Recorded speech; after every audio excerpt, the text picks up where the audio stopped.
बिस्मिल्लाहिर्रहमानिर्रहीम। घर में रहने का मतलब ये हरगिज़ नहीं है कि आप थकी हारी और मुरझाई हुई नज़र आएँ। आपका पुरकशिश, बावकार और पर्सनैलिटी का अच्छा लगना सबसे पहले आपकी अपनी ज़ात के लिए ज़रूरी होता है। अपनी सेहत, अपनी स्किन और अपनी हाइजीन का ख्याल आपने खुद रखना है। कोई और बाहर से आके आपके लिए ये नहीं करेगा और ना ही कोई बाहर से आके आपका ख्याल रखेगा। ये आप हो जो आप अपने बच्चों का ख्याल रख रही हो, अपने हस्बैंड का ख्याल रख रही हो, अपने ससुराल की छोटी छोटी चीज़ों का, कि उनको बुरा ना लग जाए, इस वजह से आप इतनी स्ट्रगल कर रही होती हो। लेकिन अपना ख्याल आपने खुद रखना है। और अगर आपको लगता है कि शदीद गर्मी में स्किन को चमकाना बहुत महंगा या बहुत मुश्किल है, गर्मियों में आपकी स्किन धूप की वजह से या फिर गर्मी की वजह से ख़राब नहीं हो रही होती, बल्कि सुबह उठने के साथ और फिर आहिस्ता आहिस्ता जैसे जैसे दिन गुजरता है, शाम तक आप खुद 90% जो ख़वातीन हैं वो रोज़ ऐसी गलतियाँ कर रही होती हैं जिसकी वजह से आपकी स्किन मुरझाई हुई लगने लग जाती है और जिससे आपकी पर्सनैलिटी मासियों जैसी होनी शुरू हो जाती है। वो गलती क्या है और कैसे आप किचन ही की चीज़ों से अपनी स्किन को बिल्कुल बदल सकती हैं, ये सब हम आज की वीडियो में आगे चलकर डिस्कस करेंगे। और साथ में अपनी स्किन केयर रूटीन भी आपके साथ शेयर करूंगी और किस तरह से मैं अपनी स्किन केयर रूटीन को फॉलो करती हूँ और पूरा दिन मैं अपने लिए क्या क्या करती हूँ। अस्सलाम वालेकुम माय डियर क्वींस, कैसी हैं आप सभी लोग? उम्मीद है खैरियत से होंगी और अल्लाह ताला की नेमतों, रहमतों और बरकतों को खूब खूब इंजॉय कर रही होंगी। अल्हम्दुलिल्लाह मैं भी बिल्कुल ठीक ठाक हूँ और हर हाल में अल्लाह पाक की बहुत बहुत ज़्यादा शुक्रगुजार हूँ। तो जनाब, एक वेरी एक्साइटिंग वीडियो आपके लिए लेके आई हूँ जिसमें मेरी अपनी स्किन केयर रूटीन भी होगी। आपके लिए भी बहुत ज़बरदस्त, आसान और सादा सी टिप्स होंगी जिनको आप फॉलो करके अपने चेहरे पर ग्लो भी ला सकती हैं। और वो जो 30 और 30+ मेरी बहनें हैं जो उकता चुकी हैं अब चेहरे की छाइयों से, झुर्रियों से, भी सादा और आसान अल्फाज में मैं आपको हल भी बताऊंगी। तक 1 महीना अगर आपने ये रूटीन फॉलो कर ली तो इंशाल्लाह आप मुझे दुआएं भी देंगी और इंशाल्लाह आपकी स्किन ग्लो भी करेगी। आपके चेहरे की झाइयाँ, झुर्रियाँ और जो पिंपल्स और आपके जिस्म के ऊपर पसीने से, बदबू से बनने वाले किसी भी किस्म के रैशेज हैं उनका बिल्कुल से खात्मा हो जाएगा। अच्छा, अब जैसा कि शदीद गर्मियाँ हैं तो इस मौसम में वैसे ही हम औरतों की स्किन की मत मारी जाती है। अगर आप बाजार जा रही हैं, शॉपिंग कर रही हैं तो वहाँ से तो स्किन का बुरा हाल होकर घर आता ही है। लेकिन सबसे बड़ी बात जो ये है कि सुबह, दोपहर, शाम जब घर के बाकी सारे लोग पंखे के आगे बैठकर आराम कर रहे होते हैं तब हमें तपते हुए चूल्हे के आगे खड़ा होना पड़ता है और बिना पंखे के खड़ा होना पड़ता है। और सच्ची बात तो ये है कि किचन का काम तो हम छोड़ भी नहीं सकते, ये तो करना ही करना होता है। तो घर में मेड भी रखी हो ना तो फिर भी कुकिंग का काम जो है वो हमें ही करना पड़ता है। अच्छा, यहाँ तो नहीं, गांव में हमने भी मेड रखी हुई है, सफाई वगैरह वही करके जाती है। जाहिर है कुकिंग तो वहाँ पे हमें ही करनी पड़ती है। ये बात मैं इसलिए कह रही हूँ कि मेरी बहुत सारी बहनें जो मुझे देख रही होंगी जिनके घरों में गैस नहीं है और अब तो सिलेंडर भी इतना महंगा हो चुका है कि मजबूरी में लकड़ियों का चूल्हा ही जलाना पड़ता है, तो जिससे धुएं और तपश की वजह से स्किन की और ज्यादा मत मारी जाती है। अच्छा, मैं क्या करती हूँ कि मैं चूल्हे के आगे जाने से पहले सन ब्लॉक लाजमी लगा देती हूँ ताकि चेहरे पर एक प्रोटेक्शन शीट बन जाए और आग की सीधी तपश जो है वो भी स्किन को खराब ना करे। और कभी भी मैं चूल्हे के बिल्कुल आगे डायरेक्ट होकर और ज्यादा देर तक नहीं बैठती हूँ, बल्कि खड़े खड़े या फिर चलते फिरते काम कर लेती हूँ और बीच में थोड़ी देर के लिए साइड पर होकर बैठ जाती हूँ अगर बैठना जरूरी हो। अगर आप भी लकड़ियों का चूल्हा जलाती हैं तो ये जरूर तरीका अपनाया करें कि एक तो डायरेक्ट आग के आगे ना बैठे, ताकि क्योंकि लकड़ियों के चूल्हे की तपश भी ज्यादा होती है और आपको कई बार फूंक भी मारनी पड़ती है आग को तेज करने के लिए। तो आपने ये करना है कि आपने डायरेक्ट अपना मुंह जो है वो चूल्हे की साइड पे नहीं करना। दूसरी बात यह है कि हम मिडिल क्लास खवातीन के किचन अक्सर बहुत छोटे और बंद होते हैं जहाँ पे हवा का गुजर नहीं होता और ऐसे बंद किचन में खड़े होकर काम करना किसी अजाब से कम नहीं होता।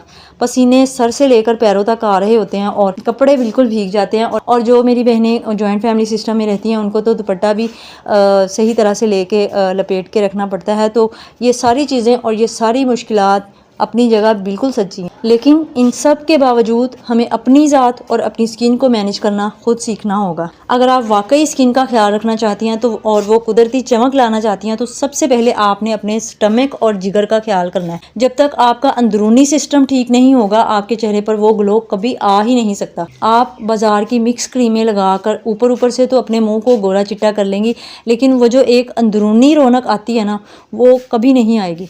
उल्टा इन मिक्स क्रीमों से आपकी स्किन इतनी पतली होनी शुरू हो जाती है कि छाइयाँ और झुर्रियाँ वक्त से पहले आ जाती हैं और बाद में महंगी महंगी एंटी एजिंग क्रीमें और सप्लीमेंट्स खाने पड़ते हैं।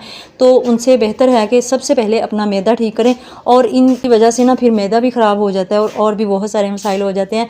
तो सबसे पहले आपने शुरू ही से अपने मैदे पर फोकस करना है और इसके लिए आपने पानी को अपनी ज़िंदगी में लाजमी शामिल करना है। और जो कहते हैं ना कि 8 गिलास आपने पानी पीना है, आपने, मैं कहती हूँ कि 15-20 गिलास भी काफ़ी नहीं होते, इतनी गर्मी में।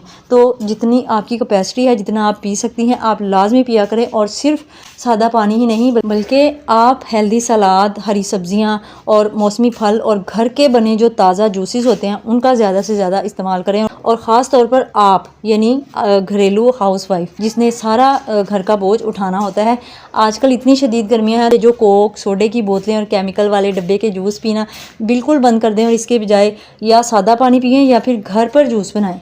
और अगर आपको लगता है कि आम का मिल्कशेक भारी होता है या फिर दूध अवेलेबल नहीं है तो भी आप मैंगो का पल्प निकाल के उसको ग्राइंड कर सकती हैं और थोड़ी सी अपने हिसाब से उसमें चीनी और पानी मिलाकर ग्राइंड करके इसको पी लें। ये डब्बे वाले जूस से 1000 गुना बेहतर होगा और सस्ता भी होगा और आपके जिस्म को फ़ायदा भी देगा और आपके चेहरे पर भी नज़र आएगा कि आपने कुछ अच्छा खाया पिया है। और जैसे आजकल आड़ू का सीज़न है तो आप आड़ू का एक बेहतरीन शरबत घर पे तैयार कर सकती हैं। आड़ू को ग्राइंड करें, उसमें थोड़ा सा लीमू निचोड़ें और चंद पत्ते पुदीने के डालकर थोड़ी सी चीनी डालकर आप ये आपके मैदे को भी ठंडक देगा, आपके चेहरे को वो शानदार ग्लो देगा कि सारे आपको पूछेंगे कि आपने चेहरे पर क्या लगाया है। इस तरह से ये आपके पूरे बॉडी को फ़ायदा देगा। और इसके साथ साथ आप हमेशा ये बात याद रखें कि फ्राइड चीज़ें जो है ना, तली हुई चीज़ें, वो आपके चेहरे पर दाने और पिंपल्स निकालती हैं, इसलिए इनसे परहेज़ करें और अपनी ज़िंदगी में मीठा कम कर दें। और ख़ासतौर पर ये जो सावन भादों के दिन होते हैं ना, इन दिनों में आप कम से कम मीठा खाएं ताकि आपके फोड़े, फिंसियाँ और पिंपल्स जो हैं वो ना निकलें। तो अपने बच्चों को भी बल्कि मना करें कि बस ये बहुत नुकसान देते हैं और बाद में सिर्फ पिंपल्स नहीं बनते बल्कि बाद में भी इनके निशान जो है ना वो काफ़ी अरसे तक रह जाते हैं और कईयों के तो बिल्कुल जाते ही नहीं हैं। अच्छा जनाब, अब बात हो रही है मेरी अपनी स्किन रूटीन की। तो सुबह उठकर सबसे पहले मैं ढेर सारा पानी पीती हूँ माशाल्लाह अल्हम्दुलिल्लाह, और नाश्ते से पहले ही ना मैं 2-3 गिलास लाजमी पी जाती हूँ और ये मेरी बचपन से आदत है और उसमें मुझे कोई मुश्किल नहीं होती। दूसरी चीज़, अब चूँकि बहुत ज़्यादा गर्मी है तो किचन में जाने से पहले आप एक बार ज़रूर शावर ले लिया करें ताकि किचन की जो तपश है और उसकी गर्मी जो है वो आपको कम महसूस हो। मैं खुद भी गर्मी जो बहुत ज़्यादा महसूस होना तो मैं कोशिश करती हूँ कि पहले नहा के जाऊँ। हमारा घर वैसे तो बंद है लेकिन अल्हम्दुलिल्लाह उसमें इतनी हबस नहीं होती, लेकिन गर्मी बहरहाल किचन में तो लगती है क्योंकि हमारा ओपन किचन है। वैसे किसी दिन इंशाल्लाह मैं आपको अपने बहुत जल्दी पूरे घर का होम टूर भी दूंगी। शावर लेने के बाद आपने बिल्कुल साफ़ सुथरे और इस्त्री शुदा कपड़े पहनने हैं और ये कभी मत सोचा करें कि अभी तो मैंने सफाई करनी है, घर के काम करने हैं तो गंदे मंदे कपड़ों में ही कर लूँ, बाद में मैं नहा के पहन लूँगी। नहीं बहनों, पसीने वाले गंदे कपड़े दोबारा पहनने से एक तो जिस्म पर जरासीम फैलते हैं, दाने निकलते हैं और रैशेज़ होने का ख़तरा होता है, और दूसरा पसीने की बदबू से आप खुद चिड़चिड़ी हो रही होती हैं और आपको काम में ज़रा मज़ा नहीं आ रहा होता। आप खुद किसी दिन ये तजर्बा करके देख लें और आपने मुझे बताना है कि अलमारी से साफ़ सुथरे कपड़े निकालें, चाहे वो पुराने हों, पिछले साल के हों, इन्हें अच्छे से इस्त्री करें, शावर लें, कपड़े पहनें और इस पूरे काम में आपके हार्डली 10 से 15 मिनट्स लगेंगे। लेकिन जब आप इस तरह से फ्रेश होकर एक अच्छी सी पर्सनैलिटी बनाकर किचन में आएंगी तो आपको एक अलग ही ठंडक और ताजगी का एहसास होगा। आप चिड़चिड़ी भी नहीं होगी और काम करने में आपको मज़ा भी आएगा, काम करने को दिल भी करेगा। और सबसे बड़ी बात, जब आप इस तरह से किचन में कदम रखेंगी तो आपको अपने अंदर खुद एक मलका वाली फीलिंग आएगी कि हाँ, मैं इस घर की मालकिन हूँ और मैं अपनी सल्तनत को संवार रही हूँ। और देखिए आपका चेहरा भी खिल उठेगा, आपकी पर्सनैलिटी भी बहुत अच्छी लग रही होगी। अच्छा, जैसा कि मैंने आपको बताया कि चेहरे की रंगत निखारने और गर्मियों की टेनिंग को दूर करने के लिए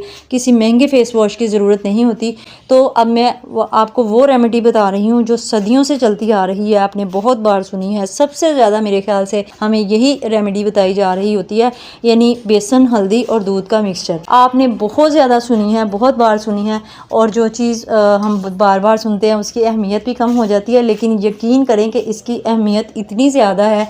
बेसन, हल्दी और दूध, इसको अगर आप मिक्स करके लगाते हैं, आप इसमें लीमू भी डाल सकते हैं, तो ये एक बेहतरीन और आजमूदा ऑप्शन है जो हमारे चेहरे के फालतू ऑयल को भी कंट्रोल करता है और स्किन को भी कुदरती ग्लो देता है। देखें, आपने खुद नोट किया होगा कि हमारी अम्माओं की और दादियों की स्किन आज भी हमसे कहीं ज़्यादा अच्छी और चमकदार है। तो वो इसीलिए कि एक तो उन्होंने कभी भी केमिकल वाली या फिर मिक्स करके जो आजकल ट्रेंड चला हुआ है क्रीम्स, वो नहीं लगाई। उनके दौर में बस एक तिब्बत क्रीम हुआ करती थी और वही वो लगा लेती होती थी, और दूसरा उनकी खुराक खालिस थी। जबकि आजकल हम फास्ट फूड जो है, पिज़्ज़ा, बर्गर और चीज़ वगैरह खाते हैं, इनके मैदे भी हमसे ज़्यादा अच्छे थे और जिगर भी हमसे ज़्यादा मजबूत थे। अच्छा, यहाँ पे मैं आपको एक बहुत ज़रूरी बात कहना चाहती हूँ कि चेहरे की खूबसूरती के लिए अपने दिल का भी बहुत ज़्यादा ख्याल रखें, और दिल का ख्याल रखने से मुराद दो चीज़ें हैं। एक तो वो ख़याल जो हम अच्छी और ठंडी खुराक खा कर रखते हैं, जिससे दिल को तवानाई मिलती है, राहत मिलती है, खून की नालियाँ अच्छी तरह से काम करती हैं।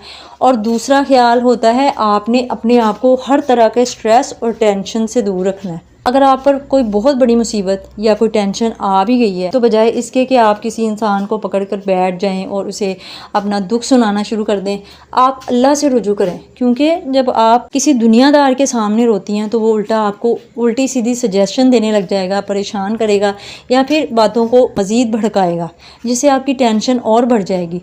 इससे हज़ार गुना बेहतर है कि आप अल्लाह ताला से कहें, जिसके पास आपकी तमाम बीमारियों और परेशानियों का हल मौजूद है।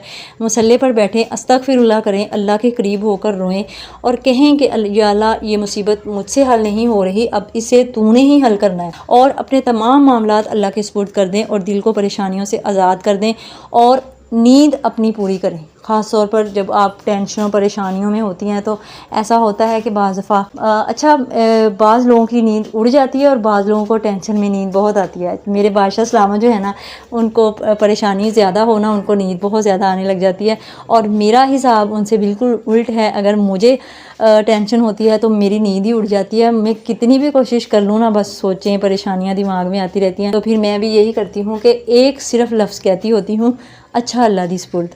बस ये इतना मैं कह कर ना बिल्कुल टेंशन फ्री हो जाती हूँ और मुझे लगता है कि अब जो मैंने कह दिया है ना अल्लाह की सुपुर्द, बस फिर मैंने अल्लाह के ही हवाले कर दिया है। अब वो जाने और उसका काम जाने जो उसने करना है। तो ज़िंदगी एक बार मिलती है। आप अगर वाकई अपनी स्किन और पर्सनैलिटी को अच्छा रखना चाहती हैं तो सबसे पहली और ज़रूरी चीज़ है ख़ुद से मोहब्बत करना सीखें। रोज़ आईने के सामने खड़ी होकर ख़ुद से कहें कि मैं बहुत खूबसूरत हूँ, मुझे मेरे अल्लाह ने बहुत ज़्यादा खूबसूरत बनाया है और मैं अपने आप को बहुत ज़्यादा पसंद करती हूँ।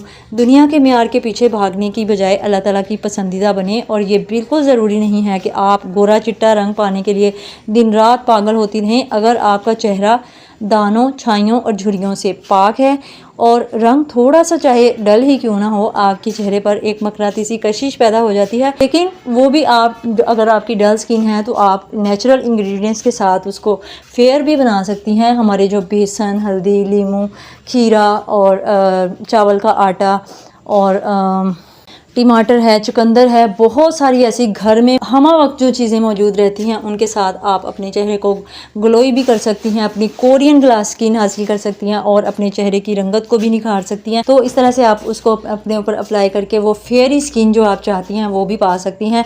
लेकिन आपको मैं बताऊं कि जो असली वक़ार होता है ना, वो आपकी रंगत से नहीं आता, वो आपकी हैबिट से आता है, जो मैंने आज आपको बता दी हैं। खूब पानी पिएं और क्रीम्स जो है ना वो आजकल लगती भी नहीं है। आज बहुत गर्मी है। मैं भी अगर कोई नाइट क्रीम यूज़ कर रही हूँ ना, अब तो वैसे ही बहुत गर्मी है, मैंने छोड़ी हुई है। लेकिन मेरे साथ तो ऐसा होता है कि सर्दियाँ हो गर्मियाँ हो तो बहुत बार ऐसा होता है कि रात को मैं सिरहाने रख लेती हूँ और सुबह वैसे ही उठा लेती हूँ, मुझसे लगाई ही नहीं जाती। मैं इतना ज़्यादा थक जाती हूँ और अल्हम्दुलिल्लाह मुझे नींद ही इतनी आ रही होती है।